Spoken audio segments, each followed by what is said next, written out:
அதிமுகவை சேர்ந்த முன்னாள் அமைச்சர்கள், சட்டமன்ற உறுப்பினர்கள் என 10 பேர் தவேகாவில் இணைந்துள்ளது அரசியல் களத்தில் பரபரப்பை ஏற்படுத்தியுள்ளது. தமிழகத்தில் நடந்து முடிந்த சட்டமன்ற தேர்தலுக்கு பின் அதிமுகவில் பொதுச் செயலாளர் எடப்பாடி பழனிசாமி தலைமையில் ஒரு அணியும், முன்னாள் அமைச்சர்கள் எஸ்.பி. வேலுமணி, சி.வி. சண்முகம் தலைமையில் மற்றொரு அணியும் என இரண்டாக பிரிந்தது. இதில் எஸ்.பி. வேலுமணி, சி.வி. சண்முகம் தரப்பினர் தவேகாவுக்கு ஆதரவு அளித்தனர். இதனால் இரு தரப்பினரிடையே பிரச்சினை அதிகரித்து வந்தது. இதற்கிடையே எஸ்.பி. வேலுமணி தரப்பு எம்எல்ஏக்கள் 4 பேர் தங்களது பதவியை ராஜினாமா செய்துவிட்டு தவேகாவில் இணைந்தனர். மேலும் 6 பேர் எடப்பாடி பழனிசாமி தலைமையில் இணைந்தனர்.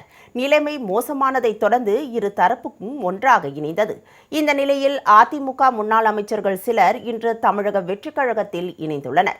இதன்படி அதிமுக முன்னாள் அமைச்சர்கள் கடம்பூர் ராஜு, உடுமலை ராதாகிருஷ்ணன், எம்.எஸ்.எம். ஆனந்தன், எம்.சி. சம்பத், என்.ஆர். சிவபதி ஆகியோரும், பாப்பிரெட்டிப்பட்டி முன்னாள் எம்எல்ஏ கோவிந்தசாமி, சங்ககிரி முன்னாள் எம்எல்ஏ சுந்தர்ராஜ், ஸ்ரீவில்லிபுத்தூர் முன்னாள் எம்எல்ஏ மான்ராஜ், சிவகாசி முன்னாள் எம்எல்ஏ ராஜவர்மன், கலசபாக்கம் முன்னாள் எம்எல்ஏ பன்னீர்செல்வம் ஆகியோரும் அதிமுகவில் இருந்து விலகி தவேகாவில் இணைந்தனர்.